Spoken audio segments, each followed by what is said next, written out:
Morning. Happy birthday to you. I won't do the lot. I know people have told me before. Yes. Stop singing. Happy birthday, Alan. Thank you very much. Thank you very much. Please tell us what your balloon says behind you. Well, in case you can't read it, some friends of mine at the weekend did a little socially distanced barbecue for me, and the top balloon says "Happy 60th -2." Cheeky buggers. You can tell that comes from a banker, can't you? Playing with the figures. Why don't you just put 58 on there? Would have saved some ink. Fantastic. Well, I didn't object because it was nice of them to, get those balloons, to put the banners up, and to make me a nice strawberry cake. Well, lots of cake, hopefully. I must admit, it has been weird having birthdays in lockdown. It's just, I don't know. I suppose there's no pressure to have a party or do anything. I suppose it's a first, really. It's my first ever COVID-19 birthday, and I have to be very careful not to say, and hopefully not my last, because I don't want it to be my last birthday, but I just want it to be my last COVID. So anyway, let's get on to what we're talking about, which is objections. No. Oh, isn't it? Okay, perhaps I got that wrong. What specifically do you mean by no? Oh, saw what you did there. Look, let's face it, objections are an everyday part of any salesperson's life. Recruiters, in particular, we face objections every single day. And some recruiters are very good at dealing with them. Some recruiters are very good at preempting them. So I think it's good to actually have some form of structure, a formula that works so that you can deal with these confidently. So what do you want to kick off with? Well, I think, first and foremost, having a formula is brilliant. I love a structure. I love a process. I love a checklist, anything that's going to help me to get through anything. And I would say, I've been using this formula for decades, can actually say that. And I know it works. I would say 8 or 9 times out of 10, there's always going to be that really obstructive person, whether it's client, candidate, even colleague, they all throw objections at you. Then you're not going to necessarily win them all. And I think that's the mindset first and foremost. I'm going in to win 90% of these. Yeah. The 1% is not going to, the 10% is not going to be down to me. Yeah. I have to let it go. I know that as trainers, and we can say we've been training for decades. In fact, combined, we've probably been training for 50 years. Oh my God. And I've just realised we're live on LinkedIn as well. And the people on LinkedIn, we come up on Alex's feed. And last week it was like, who are these guys? Someone in America was, who are these guys? So if you are there on LinkedIn, nice to see you. We're Alas, Cripps and Clark, if you don't know us already. Yeah. So 55 years of training in the recruitment industry. I'm doing that because it's always the wrong way around. And the thing is, objections really haven't changed a great deal over the years. So why would the formula need to change? And as trainers, we get asked for, but what would you say here? And it's almost as if recruiters are after that silver bullet.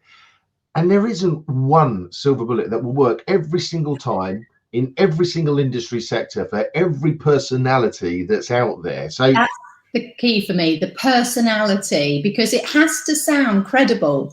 It has to sound sincere when you answer the objection. So if you're saying someone else's words and it's not what you would normally say, it falls flat straight away. So we'll give you some examples today. We'll give you some help, but you have to think about it for yourself. Is that something I would say? Yeah, absolutely. And I think so. The first part of the structure that Angela and I use is something called listen, which we all know listen is an anagram of silent. We all know that you don't learn anything by talking. So you have to listen to A, what they're saying, B, how they're saying it, because the tone can actually give you a bit of a clue as to, is this sincere? Are they angry? Are they trying to fob you off, get you off the phone?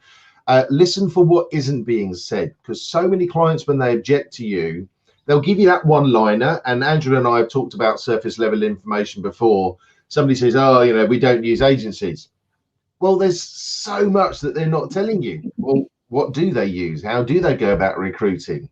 And I also think when you listen, You listen with the intent to understand, not to just straight away come back with an answer. So you listen so that you can understand through questioning, and also leave a little pause at the end of their objection.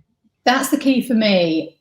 Even 1 or 2 seconds. 2 seconds is quite long if you're face to face with someone. There you go. Or if you're on the telephone, that's quite a chunk, isn't it? People are like, oh, what's going on? Yeah. But the likelihood is there's not one objection. Because like if we took that example that Alan just said, yeah, we're not recruiting. Well, or we don't use agencies. And even if we did, we wouldn't use you because we've had a bad experience with your agency before. And our HR does it instead. Okay, there's 5 straight away that could all link together. So give a pause, give a gap, listen to what they're saying, let them finish, don't dive in. Because unfortunately, as soon as you hear that objection, your body is reacting. It's natural. So you've either got the fight, flight, or even freeze, where you go, what do I say now? So we need to be prepared for the objection. You know they're going to come. Alan talked earlier on another one about going out and getting no's on your call. So go out and get 20 no's. So you know you're going to get a no, and an objection coming through. So the fact that the likelihood it's there, if you know they use another agency because that's how you got the information, it might be that you've got a PSL, you know that, then use that. So what could you say as an opener then for a predictive objection? You know it's coming. I think, well, there's 2 things I want to mention. First of all, on the predictive objection handling, if you said something along the lines of, do your introduction and say, I understand that you have a preferred suppliers list in place. The reason for the call today is, and then you can go into however you want to open up the call. So they can't turn around and say, we've got a PSL, because you've already told them that, you know that. And I think also with the listening aspect, we said about listening to the words and what they're not saying, and don't interrupt and all of that sort of thing. But it's also listen to whereabouts in the conversation are they objecting. Because if I said, morning, it's Alan Clark Recruiting Gym, and they go, oh, bloody hell, not another trainer trying to pitch me online courses. So, are they objecting? How subtle was that? Are they objecting to you personally? No. They're rejecting you as what you stand for. And the same with recruiters. If you do your introduction, say, I'm a recruiter, straight away, they put you into the same mold as all the other recruiters that have perhaps called them that morning. So listen out for whereabouts in the conversation they're objecting, because that could be a really big clue. You might have actually invited it. And I think that's why it's important to acknowledge it, and we don't agree with them. We acknowledge it. So if a client says, whoa, you're too expensive, you don't say, yeah, you're right. In fact, we're probably one of the most expensive ones out there. But you acknowledge it. Let's switch that to, I appreciate cost is really important to you. I totally understand that. Gosh, at the moment, everyone needs to make sure they're getting value for money from their suppliers. Yeah, absolutely. Yeah, I understand where you're coming from. I hear what you're saying. Some people on the phone, it does make you laugh when they say, I see where you're coming from. But that's me, I'm a visual. So we're getting into NLP now. You're going to say, I see if you're visual, or I hear you if you're auditory. Yeah. And that's why we talk about to acknowledge it. And I know some of you will probably maybe roll your eyes at this one, but the feel, felt, found. And people go, oh, yeah, I know that one. That's just to help you to remember how to structure your response. You don't actually have to use those words. So when we say, I understand how you feel, that's the empathy side of it. Other people have felt the same way, so you're not alone, but this is what they found. In other words, they came out the other side and there was a solution there. Can I just stop you there, Alan? Thank you for dropping that in there. The dreaded word when handling an objection. We can't say but. Or however, just a fancy but. Because if you say, I appreciate, I understand, I know where you're coming from, but I mean, it was very quiet. I know you slipped it in there on purpose to make sure that I picked up on it. But there you go. The whole thing is you're now negating what you've just said. So no buts or howevers, guys, when you're handling objections. Live coaching right there. And we hadn't even planned that. Hold on, let me just make a note. Up from there. So yes. Again. Acknowledge what they're saying. So should we do a couple of acknowledgements then, just so people have got the idea of this? I'm not going to, no. I appreciate that you might have found agencies expensive in the past. In fact, some of my existing clients that I work with had similar thoughts to yourself. In fact, they're now working with us on a retained basis because they know the value and the high quality of individuals that can be sourced, particularly from the passive marketplace. Nice structure of field. Did I say but?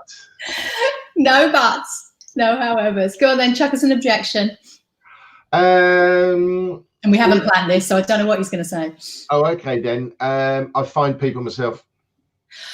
That's really impressive, actually. Certainly in this situation at the moment where everything is so busy, if you are working, to be able to actually do the recruitment as well, I'm really impressed with that.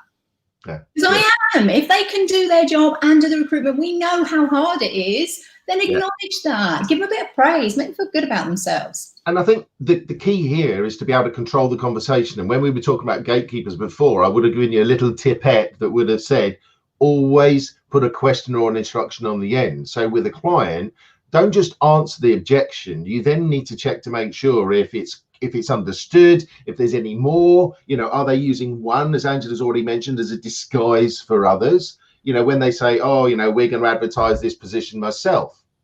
Well, okay, ask me some questions about that. What would you say if I said we're going to advertise this role ourselves? So Tracy's picked up on that exactly right. That's the next stage of the process. So we've got listen, acknowledge, and as Alan just said, you go straight into a question. The key problem with how are you finding that? Yeah. It seems like an open question, but the likelihood is the client will go fine. Yeah. And they just close it down straight away. So instead of how are you finding that, we need to make sure it's a really open question. And I also think to demonstrate our listening, and I'm a great believer in repeating their words back to them, because if they said, oh, look, we're already happy with, the 3 agencies that we work with. Now, they've said happy in 3 agencies. Well, okay, how easy do you find it working with 3 separate agencies? So I've just put in another word, 3 separate agencies. They might not specialize. Okay, and how many of those 3 agencies that you work with specialize? What methods of recruitment do they actually use for you? How do they go about attracting the top achieving passive marketplace? What challenges do you find? Sorry? What challenges do you find utilising 3 separate agencies? There's key words here in the question. Sorry, Alan, there I dived in. I'm watching the time because we could talk about this all day. So we've got the listen, acknowledge, ask the question and get it as open as possible. So what issues, what problems, what worries, what concerns, what challenges, how successful, how satisfied are you? Yep. So gathering lots of information to find out, is this a real objection or not? Or were they just fobbing you off? Because if they've got great answers, it was real. They can't come up with any answers. The likelihood is they were just throwing them out there to try and get rid of you. And this also comes back to something else we've talked about, and that was icebergs. Yeah. Because what they're giving you is surface level information. There's so much stuff below the surface that we need to get out in the open.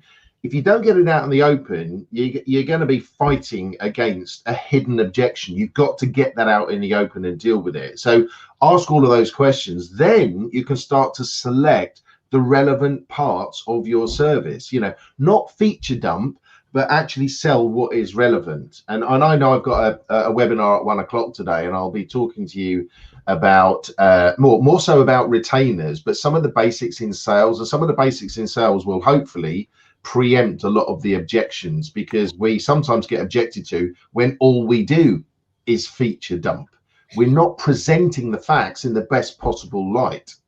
And remember here, we might have got this objection right at the beginning of the call. That's when you tend to get it. You open up and they go, oh, let me just stop you there and throw it out. You don't know whether this is the right client that you want to work with if you haven't worked with them before. And therefore saying, I can do this, I can do that, I can do the other. Well, no, you might not want to work with them. So what's key here is reassure them that you understand. So what you're telling me is that you have 3 agencies, you've worked with them in the past, you've had challenges with this, it causes this problems having these, they're not specialists in their area. You're picking up all those little chinks in the armour to try and get in and find out, well, where's the issue? Where could I potentially help? And then it is a potential, it's a hypothetical, it's a what if an agency, just one, could supply you with all the people that you needed when you needed them within your budget. So it's a get out of jail free card, that one. You can now move forwards. And, you know, I don't know how many of you are in a position whereby you can promote or sell retainers, but I get it with objections when somebody might say to you, well, why should I pay up front? You know, and just when somebody tells you that, why should I pay up front? That says to me in my little head that they're focusing on one thing, the method of payment. They're not bought into the value that you add by way of your retained search methodology. Why should I pay up front? You know, we've all paid for stuff up front, and you also get, not so much on retainers, but you get those people, and recruiters have said this to me, Alan, how do you deal with this? When you pick up the phone and they say, right, you're a recruiter, work me at 10% or forget about taking this call any further. You know, you think, oh, you know, how do I battle against that? Well, you have to ask questions. It comes back to what, you know, Tracy says. Well, okay, well, look, first of all, I need to understand exactly what that 10% is doing for you right now. So investigate the objection, use their words, listen, acknowledge, ask the questions, present back your solution, close it off. Are you now happy to work with us, Mr. Client, at 33%? Wouldn't that be lovely? Or even, are you now happy to carry on the conversation? For me, objection handling is about being able to carry on the conversation, not having that fight or flight where you go, all right, I'll call you back next month. Away you go, running away. Or you come back, we're going, well, what's that 10%? And attacking straight away. We've got to acknowledge it, first of all, or the freeze where you just get stuck and you don't know what to say anyway. So objection handling is a big topic. It's part of the BD zone. So that's in there with masses of information. But this afternoon, Alan will be doing selling retainers and therefore dealing with the objections that come with that. So he's giving you one example. Well, I'm not doing objections this afternoon. No, it's just going to be the art form of selling retainers. It's going to be understanding some of the real key basics that will help you in sales in general, but also a precursor to the retainer session. Obviously, I don't want to give too much away for free. Because what's coming up next month? Oh, I don't know. What's coming up next month? 5th of July? 5th of July. You've actually got the whole course of the art of selling retainers. Starts. It's the 6th. Oh, right. Okay. I nearly got there. 6th of July, 6-week intense retainer training program with more. 38 instructional videos, webinars galore, and of course me coaching throughout. You've got access to me for 6 weeks, you poor souls. Throughout the summer. Fantastic. Okay, as we say, it's a big topic, this one, so apologies we've got on a couple of minutes there. The link's in there for this afternoon for the half-hour webinar on the selling retainers, and we will see you Friday afternoon, 4:15. This week it's top trumps.